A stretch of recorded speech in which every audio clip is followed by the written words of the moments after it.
Olá, amigos do YouTube, prontos para mais um vídeo? Eu senti no meu coração de fazer vídeos diferentes, de começar a estudar a Palavra de Deus. E eu quero te convidar, você que é apaixonado pelas Escrituras, ou você que quer aprender as Escrituras, a me acompanhar nessa jornada de conhecimento, onde vamos descobrir juntos o que a Palavra de Deus nos revela, capítulo por capítulo, de toda a Escritura. Vamos lá? Vamos começar então pelo livro de Gênesis. Pois bem, o livro de Gênesis, ele é o grande livro do início dos tempos.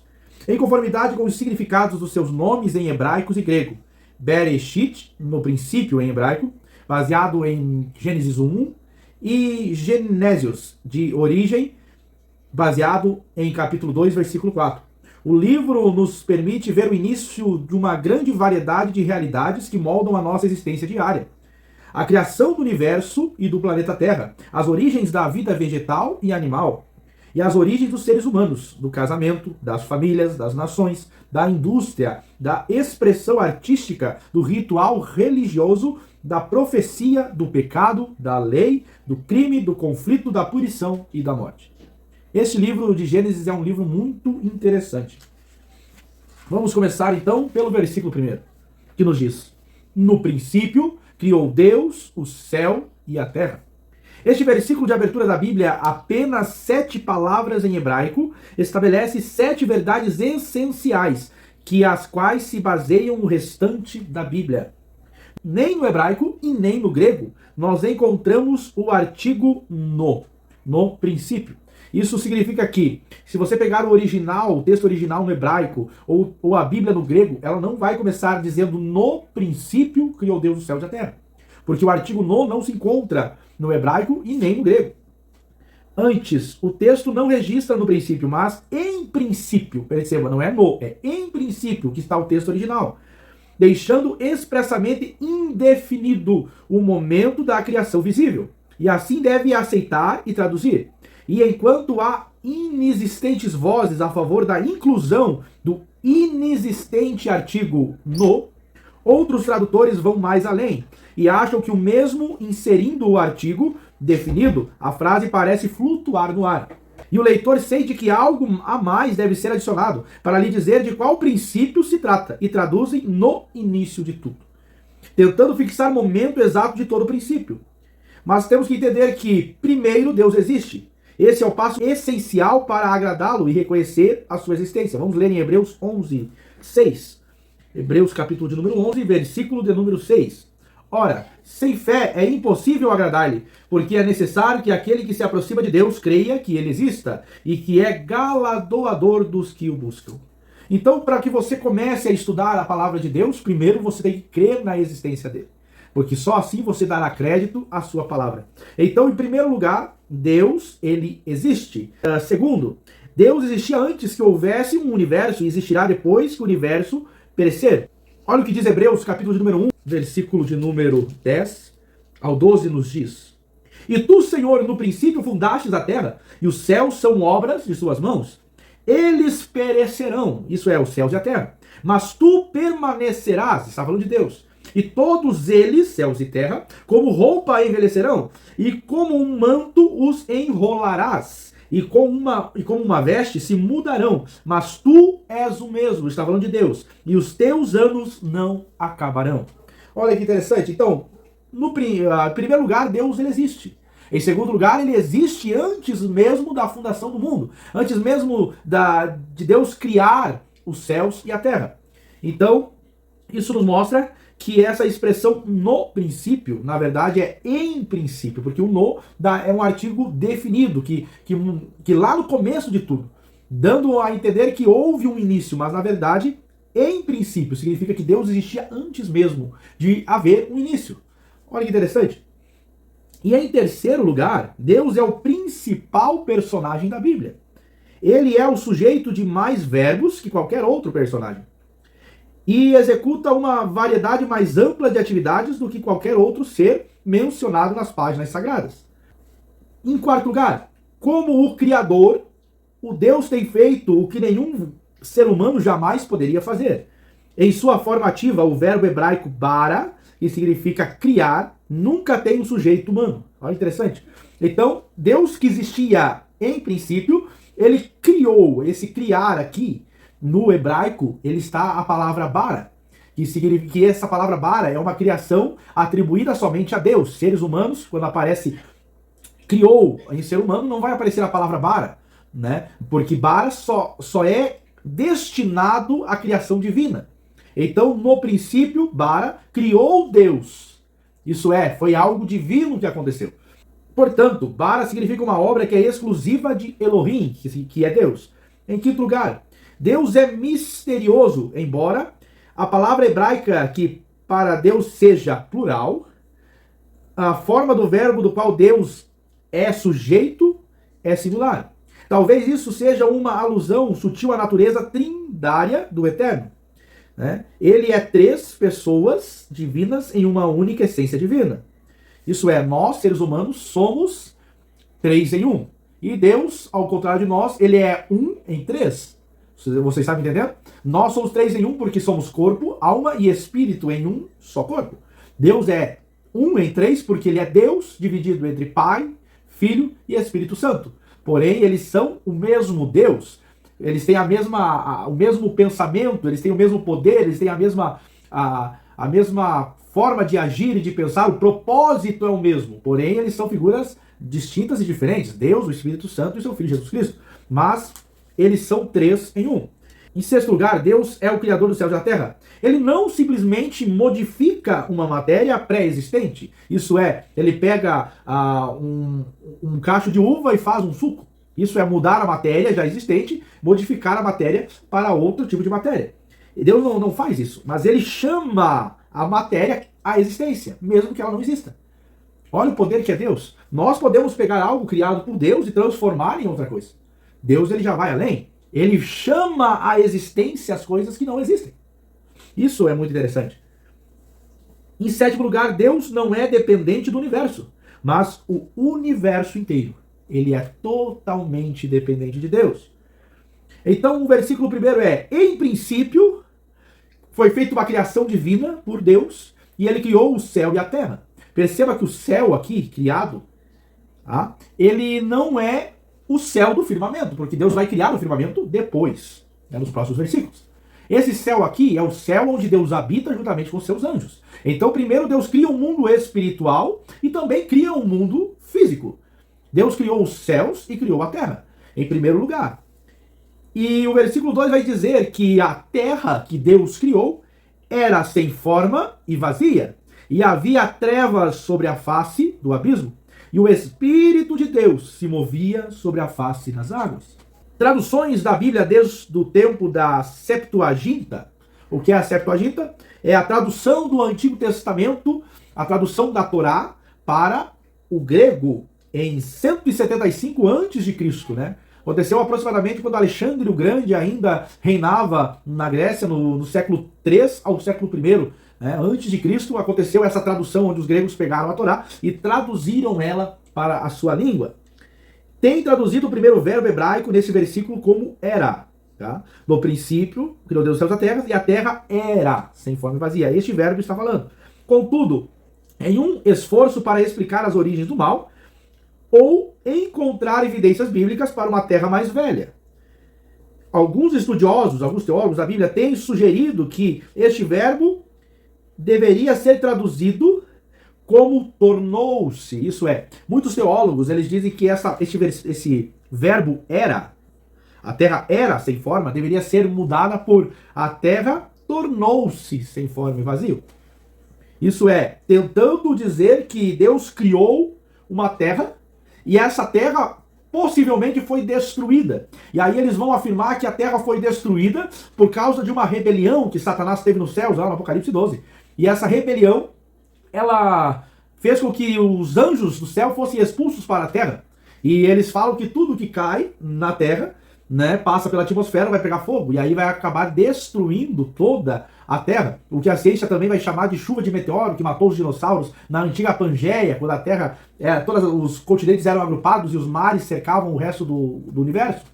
Eles afirmam isso, dizendo que quando Satanás cai na terra, a terra fica sem forma e vazio. Porém, o que a palavra de Deus nos ensina, o que os textos originais nos ensinam, todavia a construção dessa frase no original, no hebraico, favorece a tradução tradicional. Em vez de ser o que eles afirmam, tornou-se, é o que está realmente na palavra de Deus, nas Escrituras. Esse era aqui, ele está fielmente relacionado ao original no hebraico. Então a terra não se tornou sem forma e vazio. A terra era sem forma e vazio. Deus criou a terra sem forma e vazio. E aí você me pergunta, qual seria o sentido de Deus criar algo sem forma e vazio? Por que Deus criaria algo sem forma e vazio? Pois bem, Deus criou a terra sem forma e vazio para mostrar o seu poder, para começar a mostrar a sua grandeza, aonde ele vai refazer essa terra, ele vai transformar essa terra e a terra que nós conhecemos hoje. Vamos ver mais para frente que Deus ele tem um plano para essa terra que está sem forma e vazio. E aí, Deus vai usar 6 dias, segundo as Sagradas Escrituras, mas não 6 dias para fazer os céus e a terra. Nós vamos entender aqui, neste capítulo 1, que Deus ele vai criar os céus e a terra em apenas 3 dias. Sim, no seu entendimento, Deus criou os céus e a terra em 6 dias, mas na verdade Deus criou os céus e a terra em apenas 3 dias. Do 4º dia ao 6º dia, Deus apenas preencheu o que ele havia criado. Deus primeiro criou a terra sem forma e vazio, e depois Deus foi montar a terra conforme a sua vontade. Deus em 3 dias, você vai ver aqui estudando comigo agora, que em 3 dias ele vai criar, ele cria no primeiro dia, ele cria no segundo dia, ele cria no terceiro dia, ele faz separação no primeiro, no segundo e no terceiro dia, mas do 4º dia ao 6º dia, ele também cria, mas ele não vai criar sobre o universo, ele vai preencher aquilo que ele criou. Vamos estudar? Vamos para o versículo de número 3. E disse Deus, haja luz, e houve luz. Olha que interessante. Um ensino fundamental da Bíblia é que Deus fala e o faz, com uma autoridade capaz de mudar o universo. A ordem, neste versículo, consiste apenas em 2 palavras do hebraico. Olha que interessante. O versículo número 3 vai dizer, e disse Deus, haja luz, e houve luz. Isso mostra o poder e a autoridade de Deus. É o que nós havíamos falado antes. Deus chama à existência aquilo que não havia. Se nós voltar um pouquinho no texto, nós vamos ver ali no versículo 2, que a terra estava sem forma e vazio, havia trevas sobre o abismo, e o Espírito de Deus se movia sobre as águas. Nós percebemos que um abismo cheio de água, uma única palavra em hebraica, sugere que esse estado de criação que estava informe como a água líquida. O verbo hebraico traduz por se movia, usado também em Deuteronômio capítulo 32, versículo 11. Sugere que o Espírito de Deus estava velando sobre a sua criação, tal como uma ave vela sobre os seus filhotes. Olha que interessante. Percebemos então que se havia trevas sobre a face do abismo, o que é as trevas? As trevas, ela é a ausência de luz. A luz, ela dissipa as trevas. E quando Deus olha para a terra, e a terra está em volta de trevas, Deus vai chamar à existência aquilo que não havia, que era a luz. Se trevas é a ausência de luz, Deus traz à existência aquilo que estava faltando. Deus disse, haja luz e houve luz. Isso é, as trevas foram dissipadas. Perceba que as trevas agora, elas são totalmente aniquiladas pela luz que Deus criou. E olha o que diz o versículo número 4. E viu Deus a luz, que isto era bom, e Deus separou a luz das trevas. Olha que interessante. Como eu havia dito, Deus, quando ele chamou a luz, as trevas sumiram. E Deus viu que a luz era muito boa. Mas então o que Deus vai fazer? Ele vai separar a luz das trevas. Deus vai separar o que é bom do que é mal. Perceba, precisa haver uma separação. A palavra de Deus vai dizer, e outra vez vereis a diferença de quem serve a Deus e quem não serve. Porque é necessário que haja uma separação, em que haja luz, mas que também haja as trevas. É necessário que existam as trevas neste mundo, pessoas que fazem o mal, para que as pessoas que fazem o bem se manifestem. É necessário que haja o mal para que o bem possa vencer. Então Deus, ele criou o bem e o mal. Ele fez separação entre a luz e as trevas. Vamos seguir em frente? Outra verdade básica da Bíblia é que viu Deus. Isso significa que ele está plenamente a par de sua criação. Escritores posteriores afirmam claramente que Deus está ciente de eventos que acontecem por toda a terra. O termo bom, usado aqui pela primeira vez, em 7 ocorrências neste capítulo, para avaliar a obra criativa de Deus, pode ser empregado para expressar qualidade elevada e também excelência moral. O universo físico é um bom lugar, porque Deus o fez. O Eterno ficou satisfeito com sua obra. Essa primeira vez que Deus separou. Olha que interessante. Deus, quando ele fez a luz, ele foi olhar o que ele tinha feito. Isso nos mostra que Deus está a par de todas as coisas. Se Deus criou a luz e ele foi olhar e viu que a luz era boa, você acha que Deus não está olhando para a tua vida? Você acha que Deus não está a par do teu sofrimento? Você acha que o Criador da luz, que foi olhar o que ele fez, ele não está com os seus olhos fixados em você? Se você acha que Deus, ele tem te abandonado, sendo que a palavra de Deus diz que os olhos do Senhor estão sobre toda a terra. Deus está te vendo, ele está te olhando. E a Bíblia vai dizer então que Deus, ele olha e ele vê que isso é bom. E aí Deus vai lá e separa o que é bom do que é mal. Precisa, como eu disse antes, haver essa separação. Nós temos que tomar uma decisão na nossa vida se nós vamos para a luz ou vamos para as trevas. Se nós pegarmos um texto áureo da palavra de Deus, João 3,16, porque Deus amou o mundo de uma tal maneira que deu o seu único filho para que todo aquele que nele crê não pereça, mas tenha a vida eterna. E se você for olhar os versículos abaixo, vai dizer que a luz veio a este mundo, porém o mundo amou mais as trevas do que a luz. Isso nos mostra que mesmo Deus tendo criado a luz, muitas pessoas amam as trevas, preferem as trevas. Mas o que você prefere? Será que você prefere viver no mundo de pecado, envolto de trevas? Ou você quer vir para a luz da palavra de Deus? O texto vai dizer que a luz, ela vai trazer à tona as obras daquelas pessoas e por isso essas pessoas rejeitam a luz. Como são as suas obras? Você percebe que um texto puxa o outro. Como são as suas obras? Será que você, quando se depara com a luz, você tem a tua vida confrontada por ela? Vamos seguir o nosso estudo? Versículo de número 5 vai nos dizer: E chamou Deus a luz dia, e as trevas chamou noite. E houve tarde e manhã no primeiro dia. No antigo Israel, o ato de dar nome a um objeto, lugar ou pessoa indicava que o nomeador tinha controle sobre eles. Quando Deus deu o nome à luz e às trevas, ele declarou o seu senhorio e controle sobre todo o tempo. Você percebe que é muito mais do que um versículo simplesmente dizendo que chamou Deus a luz de dia e as trevas chamou de noite? Você percebe o que está por detrás desse versículo? Quando Deus dá nome ao dia e dá nome à noite, Deus está mostrando que ele é Senhor do dia e Senhor da noite. Ele está mostrando para mim e para você que ele tem o controle do dia, mas ele também tem o controle da noite. Que ele controla a luz, mas as trevas não fogem do seu controle, porque ele também controla a noite. Mostra para mim e para você que a luz e as trevas, para Deus, são a mesma coisa. Isso mostra que o quê? Que Deus tem o controle de tudo. E se Deus tem o controle de tudo e é Senhor do dia e Senhor da noite, por que ele não pode ser Senhor e senhorio da tua vida? Por que Deus não pode ser o Senhor? A palavra Senhor em hebraico é aquele que provê, aquele que dá sustento, que dá provisão. Deixa Deus ser o Senhor da tua vida. Deixa ele ser o senhorio da tua vida. Deixa ele cuidar de você.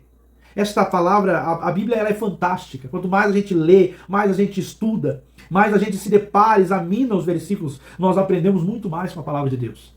Se você ler esse versículo hoje, você vai ter um ensinamento. Se amanhã você ler, Deus vai lhe dar um novo ensinamento, porque a palavra do Senhor, ela se renova a cada dia. Vamos para o versículo de número 6. E disse Deus: haja um firmamento no meio das águas, e deixe que separe as águas das águas. Fundamento em um verbo que pode referir-se à ação de revestir alguma coisa, como uma fina lâmina de metal. O substantivo firmamento se refere à vasta amplidão do céu aberto. Quando o versículo está dizendo, haja um firmamento, Deus está dizendo, eu quero o universo. Haja as galáxias, haja o lugar onde estão as estrelas, os planetas, os meteoros, os cometas. Haja este lugar. Então Deus não ficou somente olhando para a Terra, mas ele pensou em todo o sistema solar. Ele pensou em todas as galáxias, planetas e estrelas. Olha que grande é o nosso Deus. Ele tem cuidado de todas as coisas. Aí no versículo de número 6, e Deus disse, separe as águas das águas. Por que Deus mandou separar as águas das águas? Alguém pode pensar, não, Deus mandou separar a água doce da salgada. Não. O texto aqui está dizendo, vamos ver o versículo 7, e fez Deus o firmamento e separou as águas que estavam debaixo do firmamento das águas que estavam acima do firmamento. Mas como tem água acima do firmamento? Como é possível ter água na terra, mas ter água no céu? Todos nós sabemos que as nuvens são água em forma gasosa. E quando essas nuvens se carregam, elas vão derramar a água em forma líquida, que é a chuva que nós conhecemos. Então existem águas na terra, mas também existem águas nos céus. E foi isso que Deus fez no versículo 6. Ele separou as águas das águas. Ele deixou as nuvens, as águas, no firmamento e também deixou as águas na terra. Versículo de número 8. E Deus chamou ao firmamento de céu. E houve tarde e manhã, o segundo dia. Olha que interessante. Perceba que Deus vai olhar o firmamento, o lugar onde estão as estrelas, as galáxias. Né? Deus olha e vai chamar este lugar de céu. Então isso me mostra que este céu aqui não é o mesmo céu do versículo de número 1, que Deus criou em princípio. Perceba que aquele céu está falando do lugar onde Deus está sentado no seu trono juntamente com seus anjos. Mas o céu agora aqui do versículo de número 8 é o céu que eu e você conhecemos, que nós olhamos para cima, que nós vemos a lua, as estrelas, o sol, as nuvens, aonde os aviões andam, onde os cometas andam. Este é o céu que Deus criou no versículo 8. O estudo do versículo 8 diz: céu pode se referir ao envoltório atmosférico da Terra, ao espaço exterior e aos céus, a esfera espiritual onde Deus vive. O terceiro e último ato de Deus de separação foi criar os oceanos e os continentes. Vamos ver aqui, versículo número 9. E disse Deus: ajuntem-se as águas sob o céu, e quer dizer o que? As águas que estão sob, não é sob, embaixo do céu, e em um único lugar, e apareça a terra seca. E assim foi. Deus então vai fazer a separação agora das águas que estão no planeta Terra. Deus vai dizer: ajuntem-se as águas para que haja uma porção seca. E olha que interessante, no versículo de número 10, e chamou Deus ao solo seco de terra, e ao ajuntamento das águas chamou de mares. Aqui Deus vai criar a terra, e aqui Deus vai unir os mares. É muito fantástico o que Deus faz, não é?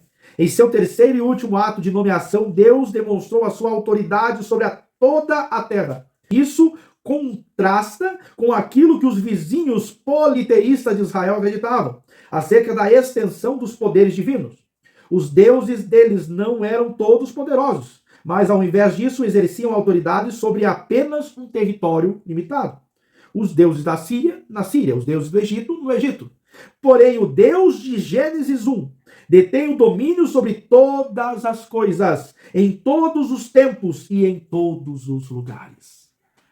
Deus é o Deus do universo, porque todo o universo é obra de suas mãos.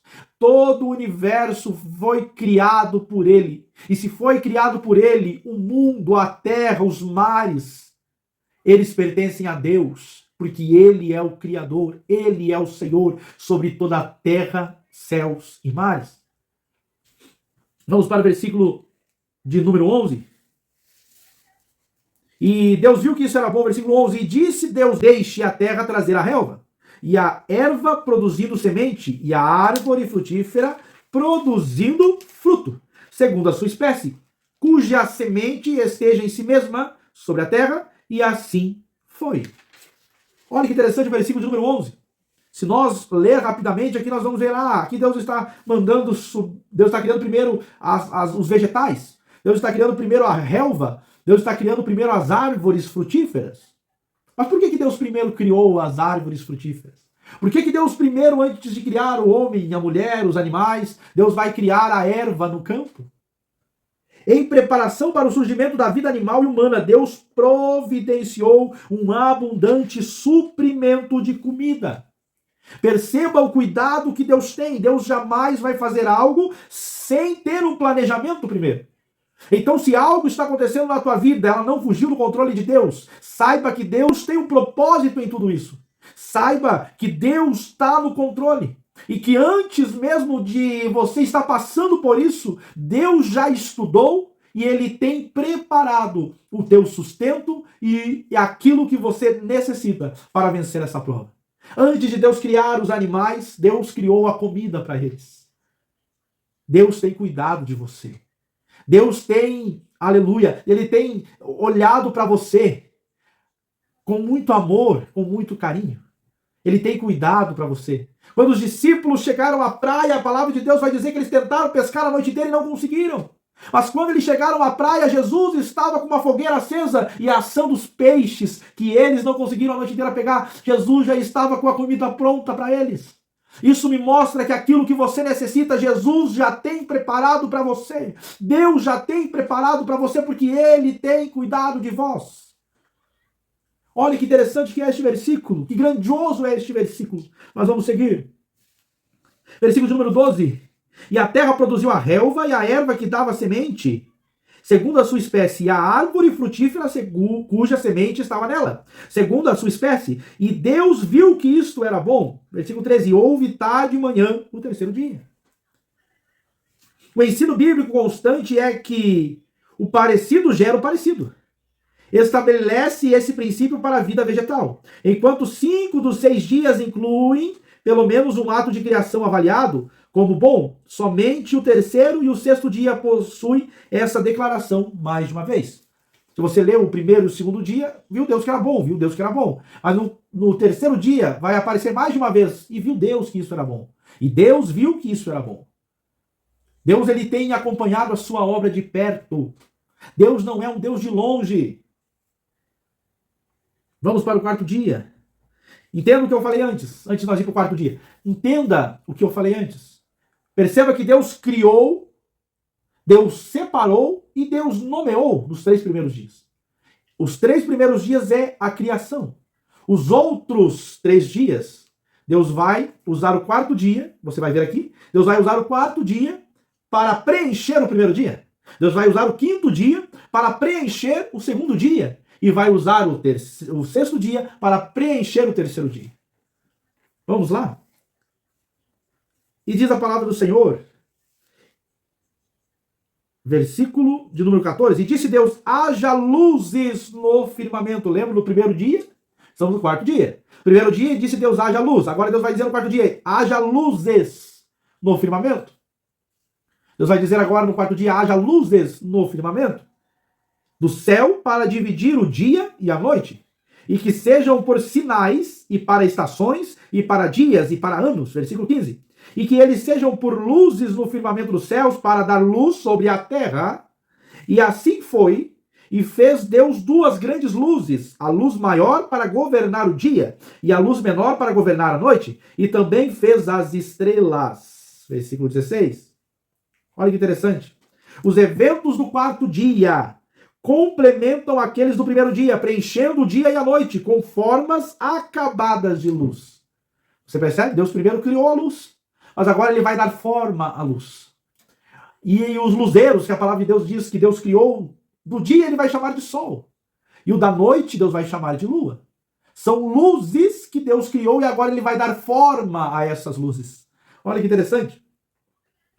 As várias luzes ou objetos luminosos eram adorados como deuses nas culturas que cercavam o antigo Israel. Em Gênesis, no entanto, o sol, a lua e as estrelas são retratados como servos de Deus, que cumpriram 3 papéis: separar os recém-criados domínios do dia e da noite, marcar o tempo que os que adorassem o Criador pudessem guardar as suas estações designadas. E, por último, dar luz sobre a terra. São as 3 ordens que Deus fez ao sol, à lua e às estrelas. Foram as 3 ordens que Deus deu. Mas são elas de novo? Separar o dia e a noite. Segundo, marcar tempo e estações. E terceiro, iluminar a terra. Por que o sol, a lua e as estrelas têm que ser adorados se eles têm o propósito de servir a humanidade? Muitas pessoas se detêm buscando em horóscopo, estudando as estrelas, buscando na lua, no sol, nas estrelas, respostas para suas vidas, sendo que elas não têm esta autoridade de influenciar na nossa vida, no nosso jeito, na nossa história. Elas não têm essa autoridade porque Deus designou apenas 3 coisas para elas. Elas têm que separar o dia da noite. É a única coisa que elas têm que fazer. É marcar os dias e as estações do ano. E a terceira coisa é iluminar a terra. Deus criou as estrelas, o sol e a lua, não para que fossem ídolos, mas sim para que servissem a nós, seres humanos. Olha que interessante, olha a grandeza deste Deus. Deus é maravilhoso. Versículo de número 17. E Deus os colocou no firmamento do céu para dar luz sobre a terra e para governar sobre o dia e sobre a noite e para separar a luz das trevas. E Deus viu que isso era bom. E houve tarde e manhã no 4º dia. Versículo 20. Disse Deus: produzam as águas abundantemente criaturas viventes que se movem e aves que possam voar acima da terra, no vasto firmamento dos céus.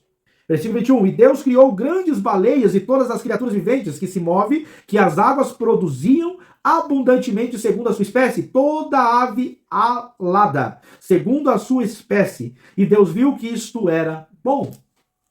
Perceba, novamente, Deus no 2º dia, ele vai fazer separação entre as águas e ele vai criar o firmamento. Ele vai criar as águas na terra e vai criar o firmamento e as águas do firmamento. E agora no 5º dia, como aconteceu no 4º dia, onde Deus preencheu o primeiro das luzes, né?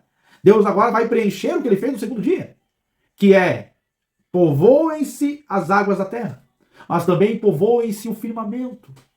Deus criou a baleia, Deus criou os peixinhos, os mariscos. E Deus também criou as aves, como diz a palavra de Deus, olha aqui, as aves alada. Esta palavra ave alada significa aves que possuem asas, aves que voam. Isso é o significado da palavra alada. A reutilização do verbo criou, o bara, que nós falamos lá no começo, enfatiza a autoridade de Deus sobre as grandes baleias. Este ponto era especialmente significativo para os antigos israelitas, porque os vizinhos das regiões ali de Israel, eles adoravam Rabi, um místico monstro marinho. Um místico monstro marinho. Olha que interessante. Quando a Bíblia diz que Deus, ele tem domínio sobre as baleias, isso vai de encontro à cultura que havia ao redor de Israel, pelos povos que habitavam na região dos mares, onde eles acreditavam que havia um monstro marinho chamado de Raabe. E este monstro marinho era adorado como a divindade dos mares, como o Senhor dos mares. Mas a palavra de Deus vem nos dizer que Deus criou os mares, que Deus criou os céus, e Deus povoou os mares. Ele é dono das baleias, ele é dono dos peixes, ele é dono das aves do céu, ele é dono do universo. Versículo de número 22. E Deus os abençoou, dizendo: sede frutíferos e multiplicai-vos, e enchei as águas dos mares, e multipliquem-se as aves da terra.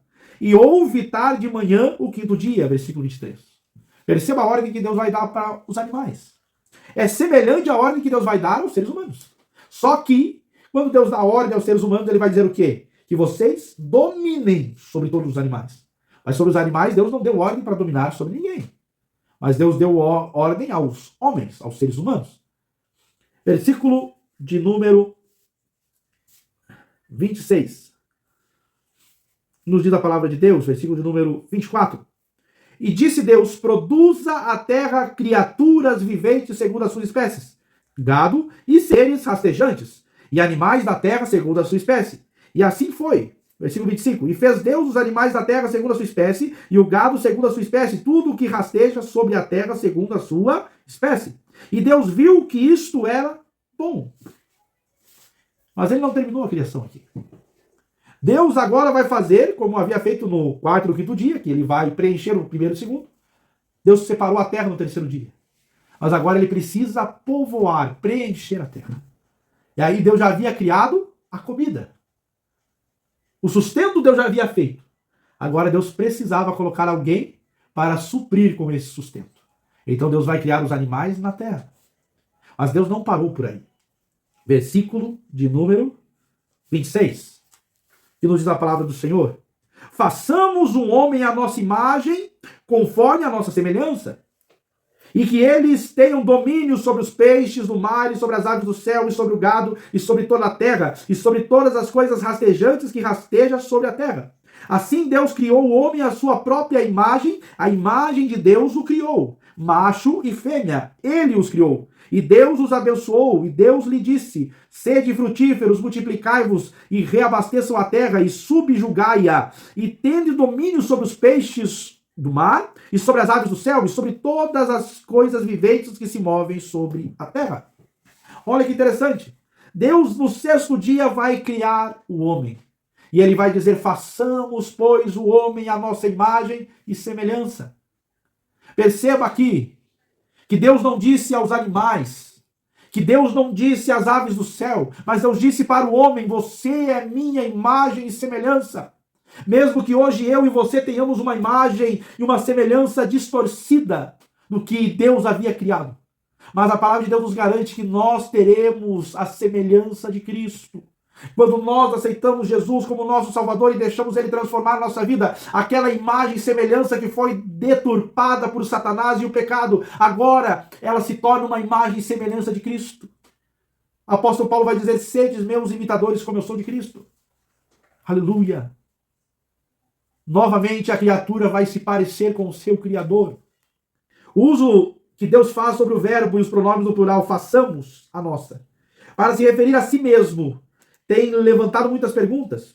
Pelo menos 5 sugestões diferentes de teólogos têm sido apresentadas para Deus, para que eles possam ser usadas como referência. Primeiro, a Trindade. Segundo, Deus e os seus anjos. Terceiro, Deus e a criação. Quarto, a majestade de Deus, como expressa por um artifício literário, conhecida como plural de majestades. Ou quinto, uma visão politeísta de um Deus, uma vez que a Bíblia em toda parte ensina que há somente um Deus. A quinta opção não é sustentável. Alguns acreditam: quando Deus diz façamos o homem à nossa imagem, está falando com outro Deus. Não. Deus estava falando com o seu Filho Jesus Cristo, porque o seu Filho participou da criação. E nós vamos estudar isso lá no capítulo de número 2 de Gênesis, fica no próximo vídeo. Mas para que você entenda, quando Satanás se levanta contra Deus nos céus, eu já expliquei isso em um vídeo anterior, é só você voltar lá e buscar, e você vai ver quando eu falo sobre por que Satanás tem tanta raiva de você. Mas eu vou dar uma pincelada para você entender. Satanás diz: eu subirei ao mais altos céus, estabelecerei o meu trono sobre o trono de Deus e serei semelhante ao Altíssimo. Mas ele não conseguiu. Mas Deus disse para mim e para você que nós somos semelhantes ao Altíssimo. Isso é, nós somos aquilo que o diabo queria ser e nunca será. Nós fomos feitos à imagem e semelhança de Deus. E aqui eu entro no parêntese. Você que acha que não é ninguém, você que está achando que você é um coitado, entenda que você é muito especial para Deus. Deus te criou no sexto dia. Deus formou você no sexto dia. E ele ainda disse: eu vou te fazer a minha imagem e semelhança. Você é a cereja do bolo de Deus. Você é a coroa da criação de Deus. Então pare de se achar um coitado, de achar que você não é ninguém. Pare de se achar menor do que os outros, porque você é importante sim para Deus. Deus pensou, planejou e criou você. Deus te ama. Deus te ama. Louvado seja o nome santo do Senhor Jesus. Versículo 29, disse Deus: eis que vos tenho dado toda a erva que dá semente, que está sobre a face de toda a terra, toda a erva no qual está fruto de uma árvore que produz semente. Para vós será para alimento. E todo animal da terra, e toda ave do céu, e cada coisa que rasteje sobre a terra, que a vida eu tenho dado toda a erva verde para alimento. E assim foi, versículo 31. E Deus viu todas as coisas que havia feito, e eis que era muito bom. E houve tarde e manhã no sexto dia. O estudo de hoje nós vamos parar por aqui. Vamos estudar o capítulo 2 no próximo vídeo. Mas eu quero voltar a falar contigo. Você viu o quanto você é especial para Deus? Você percebeu o quanto Deus te ama? Depois de Deus ter criado o homem, Deus vai e diz para ele: o sustento já está na terra. Eu criei o sustento antes de criar o homem, diz o Senhor. A palavra de Deus, ela nos enfatiza isso, mostrando para mim e para mim e para você não se preocupar com o dia de amanhã. É por isso que Jesus Cristo vai dizer: não andeis ansiosos por coisa alguma, o que hás de comer, de beber ou de vestir, porque Deus tem dado alimento às aves do céu, Deus tem vestido os lírios do campo. Não és vós mais importante do que as aves do céu e do que os lírios do campo?